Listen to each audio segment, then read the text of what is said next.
നല്ല ഭയപ്പാട് തന്നെയാണ്. കാരണം അവനെ പോലെ ഒരു ക്രിമിനല് പുറത്തേക്ക് ഇറങ്ങി കഴിഞ്ഞാൽ എന്ത് സംഭവിക്കുമെന്ന് എല്ലാവർക്കും ഊഹിക്കാവുന്നതന്നെയുള്ളൂ. നല്ല ഭയശങ്കയോടുകൂടി തന്നെയാണ് ഞാൻ പോലീസ് എന്നെ സംരക്ഷണമൊക്കെ തന്നിട്ടുണ്ട്. ഇന്നലെ രാത്രി തന്നെ വന്നിരുന്നു, വീട്ടിൽ വന്നിരുന്നു, അന്വേഷിച്ചു, കാര്യങ്ങളൊക്കെ അന്വേഷിക്കും, പ്രൊട്ടക്ഷൻ തരുമൊക്കെ ചെയ്യുന്നുണ്ട്. പക്ഷെ അവനെ പിടി കിട്ടാത്തടത്തോളം കാലം ഞാൻ പേടിച്ച് തന്നെ ജീവിക്കേണ്ട അവസ്ഥയിലാണ്. കാരണം അവനെ പോലെ ഒരു ക്രിമിനൽ എന്ത് ചെയ്യുന്നു നമുക്ക് ഊഹിക്കാൻ പറ്റില്ല. പിന്നെ ഞങ്ങളെ കുറിച്ചുള്ള എല്ലാ ഡീറ്റെയിൽസും അവന് കൃത്യമായിട്ട് അറിയുന്നത് കൊണ്ട് തന്നെ ഇപ്പൊ ഞാനും എൻ്റെ മോളും ഒറ്റയ്ക്കാണ്, ഹസ്ബൻഡും കൂടി മരിച്ചതോടുകൂടി ഞങ്ങൾ ഒറ്റയ്ക്കാണ്.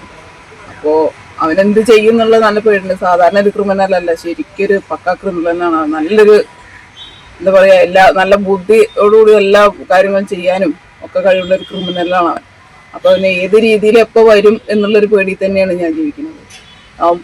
എന്നകത്താവണോ അതുവരെ മനസ്സമാധാനം ഇല്ല എന്നുള്ള കാര്യത്തിൽ ഉറപ്പാണ്. അത്രയും പേടി തന്നെയാണ് ജീവിക്കുന്നത്. ഇപ്പൊ വീട്ടില് അമ്മയും മോളും മാത്രമാണോ? അല്ല, ഞാൻ എൻ്റെ അച്ഛൻ്റെയും അമ്മേനെയും കൂടിയാണ്. ഇപ്പോൾ അവർക്ക് പ്രായമായിട്ടുണ്ട്. അപ്പോൾ അവരെ കൂടെയാണ് ഞാനും മോളും കൂടി നിൽക്കുന്നത്. അപ്പോൾ അവർക്ക് വയസ്സായ ആൾക്കാരല്ലേ, എന്താ ചെയ്യാൻ പറ്റുക? പിന്നെ പറഞ്ഞാൽ എനിക്ക് കട തുറന്നേ പറ്റുള്ളൂ. ഈ പകലൊക്കെ ഞാൻ ഇങ്ങനെ പുറത്ത് തന്നെയാണ്, രാത്രിയാകുമ്പോൾ കുറച്ച് വൈകിട്ടൊക്കെയാണ് കട ഇറക്കുക. അപ്പോൾ അതൊക്കെ പ്രശ്നം തന്നെയാണ്. എന്നെ സംബന്ധിച്ചോളം നല്ല പ്രശ്നത്തിൽ തന്നെയാണ് ഇപ്പോൾ ജീവിതം. കാരണം ഭർത്താവ് മരിച്ചുള്ള ആകെ ആശ്രയം അതായിരുന്നു, അതും പോയി. പിന്നെ എന്താ ചെയ്യുക? അപ്പോൾ ഈ കട തുറക്കാതിരിക്കാൻ പറ്റില്ല. ഇവനാണെങ്കിൽ ഏത് വഴിക്കുന്ന അപ്പം എങ്ങനെയാ വരിക എന്ന് അറിയാൻ പറ്റില്ല. ഇവനെ എവിടെ എന്താന്ന് ഇതുവരെ ഒരു വിവരം കിട്ടിയിട്ടില്ല.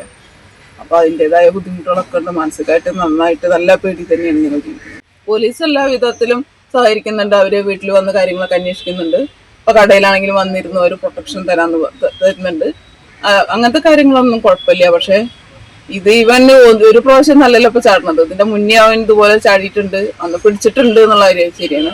പക്ഷെ ഇതിനെ പോലെ ഒരു ക്രിമിനലിനെ എങ്ങനെ സംരക്ഷിക്കണം എന്ന് അവർക്ക് നന്നായിട്ട് അറിയണ്ട. അതില്ലാത്തതിന്റെ കുഴപ്പം കൊണ്ടാണല്ലോ ഇപ്പൊ ഇങ്ങനെ ചാടുന്നത് ഇടയ്ക്കിടയ്ക്ക്. ഇതിപ്പോ ശരിക്കും അവൻ പരോളിന് ഇറങ്ങണ പോലെയാണ്. 2 വർഷം കൂടുമ്പോൾ ഇടയ്ക്കിടയ്ക്ക് ഇങ്ങനെ ചാടുക, പിന്നെയും പിടിക്കുക. അപ്പൊ അത് എത്രത്തോളം അനാസ്ഥന്റെ ഒരു ഇതും കൂടിയാണെന്നാണ് എനിക്ക് തോന്നുന്നത്. അനാസ്ഥ ഉണ്ടോണ്ടാണല്ലോ അങ്ങനെ അവനിങ്ങനെ രക്ഷപ്പെടാൻ കഴിയുന്നത്. അവനെ പോലെ ഒരു ക്രിമിനലിനെ കൈകാര്യം ചെയ്യേണ്ട രീതി എന്താന്ന് നിയമപാലകർക്ക് ശരിക്കും അറിയാലോ. അതിന്റെ ഒരു കുറവുകൊണ്ട് തന്നെയാണ് ഇപ്പൊ അങ്ങനെ സംഭവിച്ചതെന്നാണ് എനിക്ക് പറയാനുള്ളത്. ദൃശ്യക്കൊലക്കേസ് പ്രതിയായ വിനീഷാണ് കുതിരവട്ടം മാനസികാരോഗ്യ കേന്ദ്രത്തിൽ നിന്നും ചാടിപ്പോയത്. ശൌചാലയത്തിന്റെ ചുമർ തുരന്നാണ് പ്രതി രക്ഷപ്പെട്ടത്. തിങ്കളാഴ്ച രാത്രി 11 മണിയോടെയായിരുന്നു സംഭവം. പോലീസ് വ്യാപകമായ തിരച്ചിൽ ആരംഭിച്ചിട്ടുണ്ട്. ഇത് 2ാം തവണയാണ് പ്രതി കുതിരവട്ടത്തുനിന്നും രക്ഷപ്പെടുന്നത്. 2 ആഴ്ച മുൻപാണ് വിനീഷിനെ കുതിരവട്ടം മാനസികാരോഗ്യ കേന്ദ്രത്തിൽ പ്രവേശിപ്പിച്ചത്. കഴിഞ്ഞ ദിവസം 9 മണിവരെ പ്രതി മുറിയിലുണ്ടായിരുന്നതായാണ് വിവരം.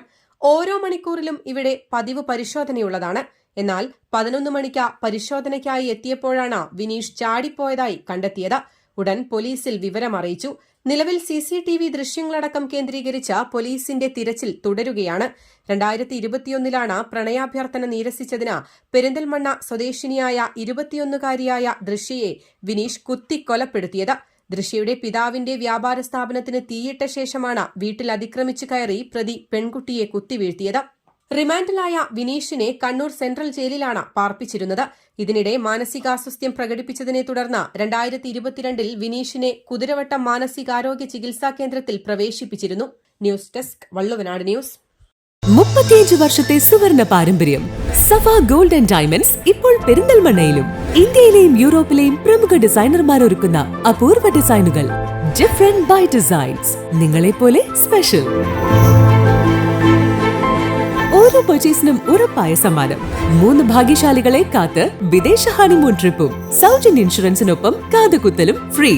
സഫ ഒരുക്കുന്ന ഷോപ്പിംഗ് അനുഭവം നേരിൽ ആസ്വദിക്കൂ. Safa gold and diamonds. Different by designs. സ്വർണത്തിനൊപ്പം സഫയുടെ ഉറപ്പും മനോഹാരിതയും.